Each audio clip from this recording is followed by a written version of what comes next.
And then I know Baldy has defended Lane Johnson, but one or two of those had to be false starts. Lane Johnson was kicking out so much to your naked eye, you could see it, not even slow it down. So, but offensive line play. And that's when I saw Lane Johnson false start and I saw Baldy say, oh, he's allowed to kick out his back leg, and he really just is a quick twitch guy. I'm like, I gotta get Brad on. Because, dude, you are my favorite guy to talk about O-line nuance. You played the position, you understand it, you're keenly aware of how good Philly's offensive line is. You've already referenced it. Nothing against Johnson. I think he's tremendous. I think he's going to be in Canton. Yeah, he's elite. Were any of those false starts, and I'm just wrong, and Baldy's right, or is Baldy, who's a little bit of an Eagle guy, is he seeing it through green glasses here?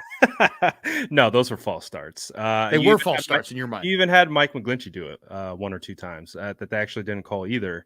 I don't know why. I don't know. Like, listen, I can definitely rationalize jumping the snap count. And I think that's something that happens all the time, but you have to be convincing at it. Like, you have to be able to sell it. And to your point is, you could see it on the broadcast. You could see it like in real time, and you have officials looking straight down, like looking at the bookend tackles. And if they're jumping out of there before the snap is released, you got to call that penalty. And you have to be able to nip it in the butt. And they didn't, and they allowed it to progress. And it was an issue. Lane Johnson absolutely was jumping off sides. It was just the officials in this game. There wasn't a whole lot of consistency. There's a lot of ticky tack, and then they just didn't call plays too. It was unfortunately, the NFL officiating this weekend just was one of the worst I've probably seen since I have been, watching football. It just was.